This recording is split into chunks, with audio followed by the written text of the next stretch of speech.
Generally, when I play a game, I'm pretty good at separating each different aspect of the game and forming my own opinion on those aspects individually. And I usually have strong opinions on each aspect. Very rarely am I unaffected or neutral. I either have a reason I think something works really well and why I like it, or I have a reason for why I dislike something and how it could have been done better. Basically, I always lean one way, whether it's positive or negative. That's why Control is such an anomaly for me, because there are only two elements of Control that I feel very strongly about. Out of the whole game, there are only two, and they're both combat related. For whatever reason, the rest of Control just failed so much to engage me to where I couldn't even find it in me to form a strong opinion. I understand that there's a group of people who really like Control, and personally, I'm excited to see what Remedy do with the recently announced sequel. But for me, Control felt more like a game meant to show off the capability of the engine it was built on, rather than anything else. Very small couple of hours chop. Something tells me it's gonna be more than that. Let's get the parts I feel strongly about out of the way. In Control, your main two options in combat are your service weapon and your powers, making combat in Control take the form of a third-person shooter and a third-person action game at the same time. I actively despise shooting my gun in Control. Every time I shot my gun in this game, it felt terrible. I don't think I've ever played a game with gunplay that feels like it does in Control. Not to say that it's all bad, but man, it was just boring. It felt like it was a mechanic that was given just enough to function, and that's it. On the other hand, your superpowers feel fucking incredible to use and are clearly the part of combat that got the most attention and polish. The raw happiness you get from taking a chunk out of a wall or picking up a desk or fire extinguisher and hurling it at a puny, helpless enemy is a joy that I did not expect to feel in Control, but it was a joy that pushed me through Control despite not being entirely entertained elsewhere. The entire kit of powers at your disposal is a delight to use, from the dash, the hover, the wall, or the ability to mind control your enemies. This is the standout aspect of Control, and I could almost recommend the game to you based off this alone. But I can't in good faith recommend Control, unless you're a single player enthusiast or you can score it for $5 like I did. You may very well fall in love with Control and its world, and if that's the case, I envy you. One of the biggest reasons, funnily enough, Control failed to grab me came down to the story. I was in the mood for a good storyline when I booted up Control, but as the game went on, I could feel the story slipping away. See, in the beginning, I had lots of questions, and I was immediately interested in this mysteriously abandoned building of the Federal Bureau of Control. I became invested in Jessie and her plight, but in the end, it was the shortness of the story that I couldn't get over.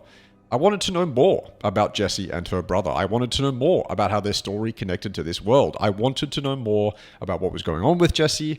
I just wanted to know more about everything. But in the end, I just wasn't given enough to fully enjoy what was there. So I left the main story feeling incredibly neutral on it. I enjoyed what I saw, I just didn't see enough. I had the same feeling towards the Bureau itself. It's clear there was a design for this building in mind when they started, and they definitely executed it well. The colors contrast well with each other, and the layout and environment design is intentionally distracting. You look at much of this building and go, that doesn't look quite right, or that's pretty odd, just because of the way that things are laid out and where Remedy has placed its environmental details. It makes it one of the more interesting worlds that I've played in. As the game opens up, you'll discover monolithic structures and grander, more extravagant levels that really do capture your imagination. The one thing about much of the environments you'll explore is that they're constructed knowing that the player is going to rampage through and destroy them. Desks go flying, walls get broken, and paper floats through the air in one of the most impressive displays of physics and destruction in any video game I've ever played. But the world isn't really much more. You'll find collectibles, sure, but there were many moments where I went searching through these environments trying to find, well, anything. You know, some secret, some emergent gameplay, literally anything. I just couldn't get invested in the world around me like I can in other video games, and I never felt like my curiosity was rewarded, and god damn it, man, I was so curious. In the end, the world design served its purpose, but yet again, I left wanting more and feeling like there were some missed opportunities. The final large area of the game that clearly needed more attention is the itemization and progression. The skill tree is very basic and again serves its purpose to allow the player to get consistently stronger and provide access to certain abilities, but there's little more to it than that. Although my biggest gripe with the progression has much more to do with the itemization. You can have both personal and weapon modifications in Control, and you can either find them while playing or you can make them.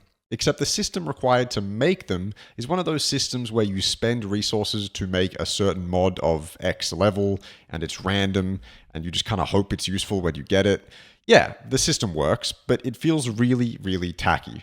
Control also suffers from the trend of there being some mods that are straight up useless or that you'd never really utilize.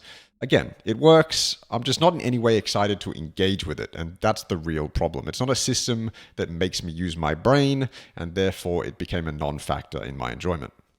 Even though I've stated I feel neutral on these systems, it sounds like I'm being quite harsh, but I promise you after I'd finished playing the game, I had no strong negative or positive feelings towards anything in Control other than the aforementioned combat mechanics. Everything else just existed for me, part of the game, and nothing more.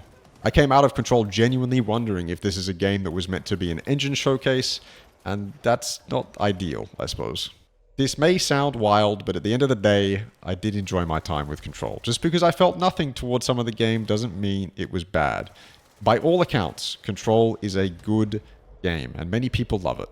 But by my personal account, it's not a game I'll remember. Those are my thoughts on Control. Hope you enjoyed. Have a great day. I'll see you later.